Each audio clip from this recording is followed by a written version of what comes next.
Asinivisele sinamukele maswati lamahle nati Tindzaba Emini tifundwa ngulungelele makakula kukhumbuta ukuthi ungakhona usibukela naka YouTube ekhasini lethu ku Eswatini TV nati Tindzaba. Umfelokwati lewake wabanga nobuhle welakuleli Vina Gray kanye nekhomishana lephenya tinsolo edukungaphathe kahle kwemafa ehhovisini laka Master eyabahisha indzaba yokuthi imali lengu-1.7 million emalangeni lechamuka ebhange lase Mauritius yemufi William Gray lekuyindvodza ya Vina ithathwe ifakwe emdzibini munye nemali yetinkampani temufi. Lokho kulandzela ukuthi lobuke kwabiwa kwalelifa lemufi Judicial Smith athi le mali lekumele yabiwe kufana naleyo yetinkampani kude kulokunye itawubhadala tisebenti yetinkampani temufi. Umufi William Gray washona ngeminyaka 2022. Umkakhe Vina Gray uthi labalabanye labangavumelani nabe kwabweni kwalelifa lemufi isebenta kungathi yena kude lakufake kwakhiweni kwalelifa. Ummeli wa Vina Musa Sibanze naye uveta kukhathateka kwakhe lapho athi lobuke kwabiwa kwalelifa akamphathi Vina kufana nalabanye lokumele bazuze kulelifa. And when we started the business with my husband, and I was working for this company with my husband, I used to go to Matapa everywhere, mattress, delivery girl, and everything, message girl, and also do everything. Even the house we're building together isn't got a photo at home, me and my husband, and we're not using all the money from the factory, from the company. I put my money too. He saw two of my car, my Mercedes and my Audi, to do all these things. Now they tell me that, no. Executor is not treating all the beneficiaries the same. None of this has been communicated. Mrs. Gray first heard of the distribution, liquidation distribution account before this commission last week. I'm made to understand, and I'm sorry if I'm wrong, that there's been some suggestion that because of some acronym between Mrs. Gray and the executor now refuses to deal with her directly.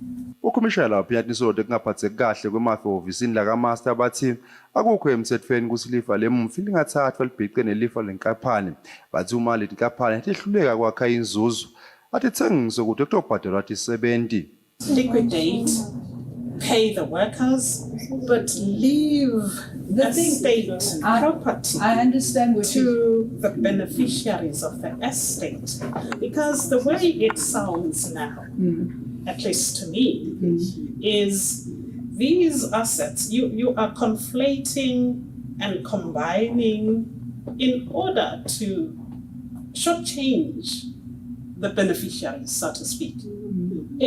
It just doesn't sound right.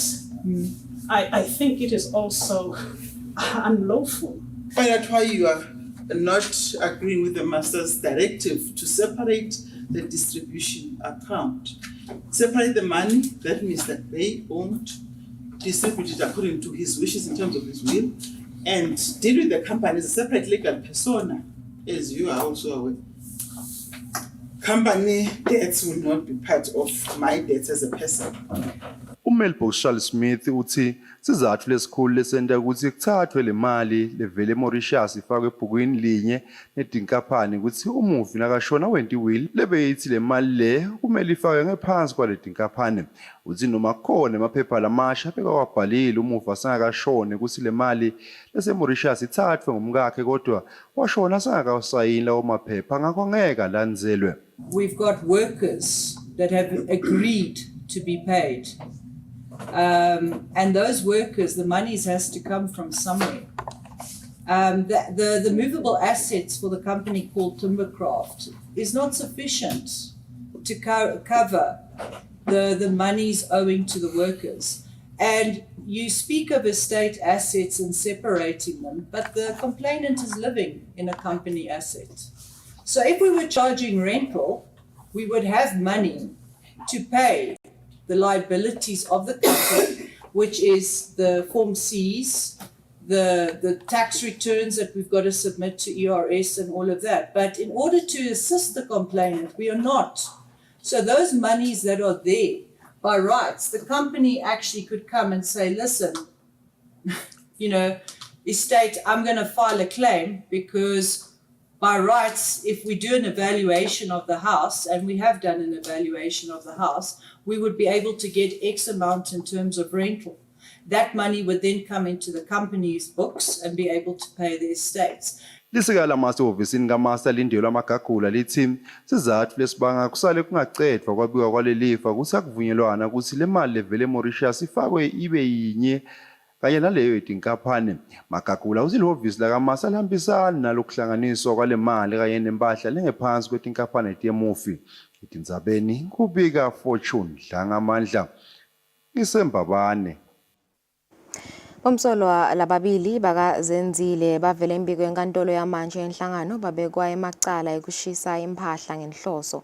Lempahla lelimele ibita 60,000 emalangeni.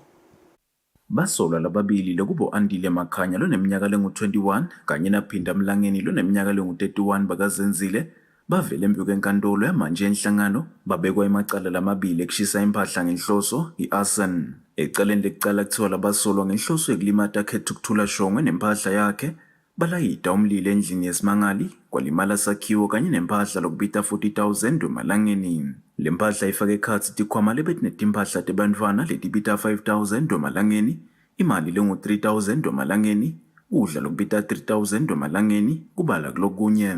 Kuthiwa labasolwa bente lokucala mhla tilishumi kule nyanga yempala endzaweni yakazenzile. Ecaleni lesibili kuthiwa labasolwa ngenhloso yekulimata aceliwe simelane nempahla yakhe balayida umlilo endlini yesimangali kwalimala sakhiwo kanye nempahla lokubita 20,000 emalangeni. Le mpahla ifake ekhatsi tingubo, ticatfulo, amayunifomu esikolwa lokubita 2,000 emalangeni. Kuthiwa labasolwa bente lokucala mhla tilishumi kule nyanga yempala kazenzile. Labasolwa bacele kutokela ngephandle kulamacala lababekwe wona. Inkantolo itse umsolwa munye utawukhipha imali yekutokela ngephandle lengu-30,000 emalangeni. Kanti basengakayikhiphi le mali batawugcinwa ejele kude kube ngumhla ti-7 ngenyanga yeLweti lapho batawuvela kutawuvuzela inkantolo basamele kuteka lelicala mhla ti-11 ngenyanga yeNgongoni kulomnyaka. Thando kuhle Mdluli, Endzabeni Eswatini TV, enhlangano.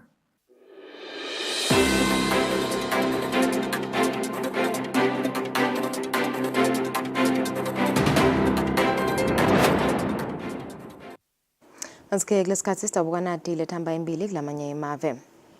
iMelika seyicele iIsrael ukuthi ivumele kumikiswa kwelusito edolobheni Gaza lapho livete khona ukuthi uma lokho kungendeki nalo litawuma kwesekela lela live ngetikhali. Encwadzini lethunyelelwe live laka-Israel mabhalane wahulumende welive leMelika Anthony Blinken kanye nendvuna yetekuvikela Lloyd Austin live laka-Israel licela ukuthi livumele kungena kwemaloli lanika lusito langu-350 edolobheni iGaza ngelilanga nekuthi bavumele ukuvula kweligede lesihlanu lekumikisa lusito kuleli dolobha. Live leMelika likusho lokhu ngemuva kwembiko wenhlangano yakamhlabuhlangene ukuthi kude lusito lolungenile edolobheni iGaza esikhatsini lesingangemaviki lamabili. Laka-Israel linikwe isikhathi lesingemalanga le-30 lapho khona leMelika livetile ukuthi uma lokhu kungendeki nalo litawuma kwesekela lela live ngetikhali tekulivikela kulokulwa lelibhekene nako. Secwayiso salolu hlobo asicala kwenteka njengoba nomengameli Joe Biden abesalicele emahlandla live laka-Israel ukuthi lihlenge imiphefumulo yesive saseveni lePalestine. Ngoletibuya eveni leLebanon tithi kuthela ngenda namuhla emasotsha aseveni laka-Israel aphinza agadla empumalanga neBeirut ngemuva kwelihora linye acele isivili sekuleli dolobha ukuthi sithuthukele etindzaweni letiphephile. Kubikwa ukuthi lamasotsha achubekele edolobheni leNabatieh lapho agadle khona emahhovisi amasipala kwashona abantu labasithupha lokufaka ikhathi nemphathi waleli dolobha. Elangeni lakusasa Ndunankulu welive le-Italy Giorgia Meloni kubheka ukuthi abambe umhlangano nenkosi yelive leJordan kanye nandunankulu welive leLebanon kutawubukisana ukuthi kungacedwa kanjani lokulwa lokuchubekako kulesifundza. Ngakho lokunye njengoba umhlaba usebheke ngalabovu imphumelo yekhetho lamengameli eveni leMozambique emacembu laphikisako kulela live sekavete ekhala kwawo ngemgunyati lobe khona kusachubeka lolu khetho lathi atawucekela phansi kule mphumela.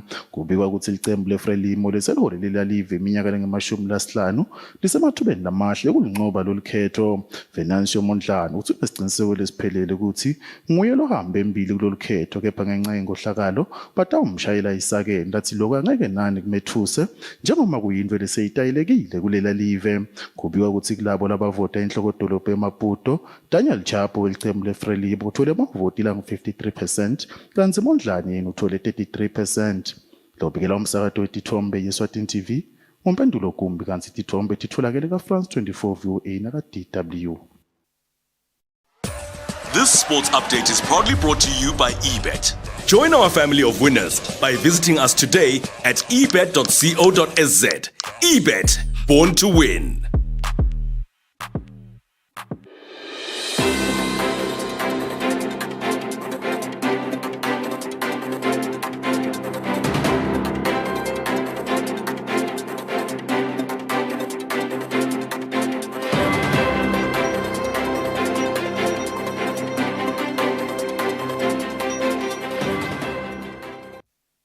Asikumukele Mosanza kusivulela iTindzaba Emini sabona emidlalo.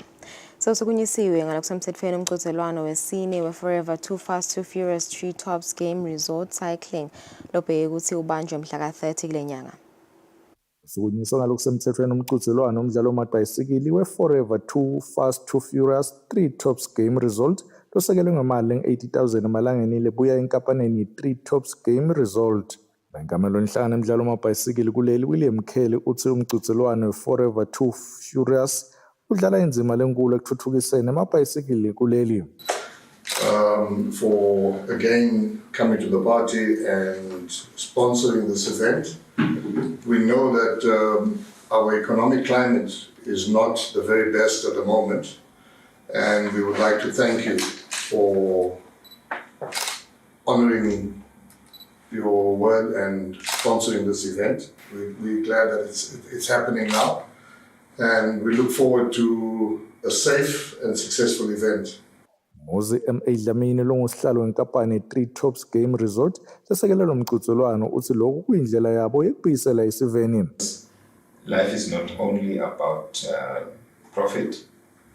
The things that make our lives turn, the things that make us come together, the things that make us healthier, we still have to try and propel them forward with the little that we have. That is why we made the executive call to say we will participate in this cycling event again this year. Tim McNamara welicembu le-Forever Cycling Club lilungiselela lo mqhudelwano uchazile ukuthi batimisele ukuqhubeka nokwenyusa lizinga kulo mqhudelwano. The 30th of November culminates the end of the season for the cycling calendar of 2024. So we do believe it will be very fast, very furious, very hot, and it will be challenging for the athletes and those masters as well. There will be a few hidden surprises within a few weeks to come. Mqhudelwano udabanjwa mhla ka-30 kule nyanga letako. Babikela umsakazo eSwatini TV kutemidlalo ngilinda Dlamini kanzombiko uhlanganiswa nguFabrice Msonera eMbabane. Lesikhathi sitawubuka Tindzaba Emidlalo lethamba embili kulamanye emave. Kuleti qhama phakathi sitawuqala emidlalweni yema-Africa Cup of Nations qualifiers eminyaka 2025 lechubekile kuleli viki lapho khona sakalishumi amakhethelo lasekavela athola lithikithi lekuyongenela lemidlalo eveni laseMorocco eminyakeni lotako. Ivele eMorocco lelitawudlalisa lemidlalo selivele linalo lithikithi. Lamanye emave afaka ekhathi iBurkina Faso, Cameroon, Ivory Coast, Democratic Republic of Congo, Uganda, Senegal, Angola, Egypt kanye nelive le-Algeria. Imidlalo itawuqala mhla ka-21 ngenyanga yeNgongolo eminyakeni lotako kude kube ngomhla ka-18 ngenyanga kaBhimbidvwane eminyakeni wa-2026. Eveni laseNgilandi Thomas Tuchel senguye umqeqeshi lomusha welikhethelo lesive lemangisi ama-3 Lions. Tuchel wakudala eveni laseJalimane loneminyaka engu-51 wakwaqeqesha phambilini amaqembu lafaka ekhatsi Mainz, Borussia Dortmund eveni laseJalimane bese kuba neParis Saint-Germain eveni laseFrance kanye neChelsea khona eNgilandi. Tuchel umqeqeshi wesithathu emlandweni walelikhethelo lotawuqeqesha lelikhethelo angadalwa khona eNgilandi kulandzela Gordon Eriksson waseveni laseSweden kanye naFabio Capello waseveni laseTaliyane. Ecenjile Manchester City leliqembu selivetile ukuthi litawuthola umqeqeshi Ruben Amorim weliqembu leSporting Lisbon eveni lasePortugal uneminyaka engu-39 nangabe Pep Guardiola loqeqesha leliqembu kungunyalo ashiya phasi umsebenzi wakhe kuleli qembu nakuphela isivumelwano sakhe ekupheleni kwesizini lesetulu. Babikela umsakazo Eswatini TV temidlalo ngilinda Dlamini kanti umbiko uhlanganiswa nguFabrice Msonera tithombe etholakala ka-DW VOA na France 24. The Sports was proudly brought to you by eBet. Don't hesitate. Visit us today at ebet.co.z. eBet, born to win. Anzike ngaleto temidlalo sibeka lapho Tindzaba tethu flomhla emini leti landzela leti tingensimbi 7 ngisele kahle.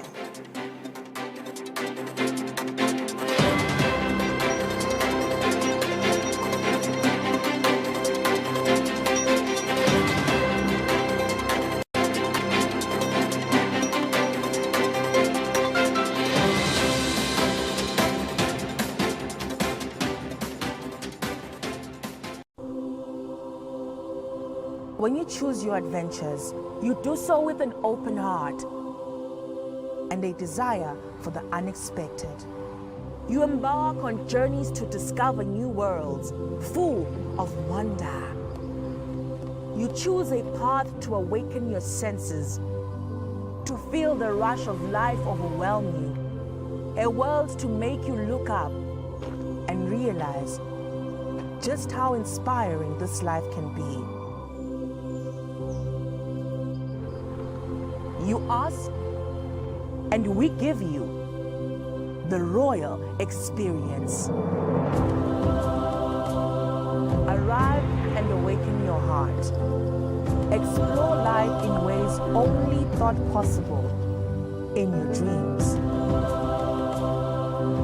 There are but a few places on earth so special, so unique, and so spectacular, where it becomes the rite of passage for the ambitious travelers, the courageous souls, to all have the one and only royal experience. That day when you look deep into your heart and leap into an ancient world so very different from your own, where magic, beauty, and love are shared forever. Then you will have a royal experience.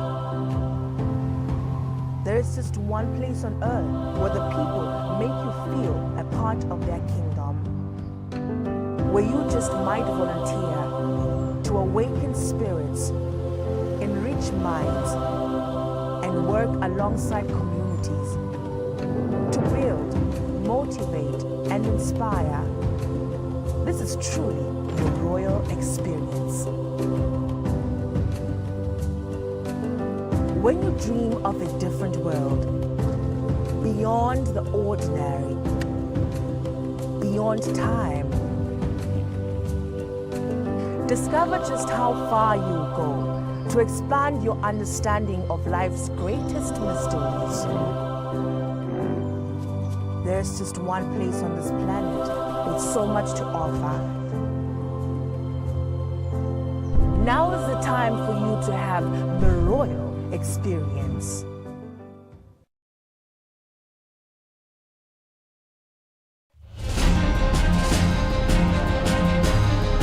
Siyakubona engwenyameni ukuthi nembalalo nkwe lekhulume ngaye ekunene isukumile esibili isebenta nesive isemkhathini wesive iyasikhuthatha sive naso sive siyajabula kuba nemholi welive tutane naso. Ingwenyama lesitshela kona ukuthi inkwe akusiso strategy kepha inkwe yiculture. Iculture ukuthi kufuna sisebenze kanjani. Iculture ukuthi konke lesikwentako sikwadi ukuthi sikwentela bantfu eveni. Akusiko kwahulumende, akusiko kweparlamente, akusiko kwema procedures ahulumende, kepha ukuthi sive sisitakale. Ingwenyama exemplary kithi sonke kuthi emaswati uma sakhulumile kufanele sisukume sisebente uthi esibayeni njengalokhu sakhulumile emaswati hulumende ahlangene neparlamente nenkundla akusenjedweni kugijinywa kuthiwe nkwe and le spirit lesi wekunene so sifakile vele kithi sonke akuvele kube kunenge lokuthiwe kunene angadipronounce lokuthi ufuna livele bhekephi simbambise sonke si-executive equally siyiparlamente singathi mase i-executive sithe namaphakelo endlwana emafa bese sesingasa sisabona ngasolinye kanti phela sonke siyathi lokuthi sivele kunemthwalo efuna sibambisane wena Mr Speaker. When you see a head of state leading by such an example, you just have yourself to ask ukuthi ingabe mina ngidayidlala kanjani inzima yami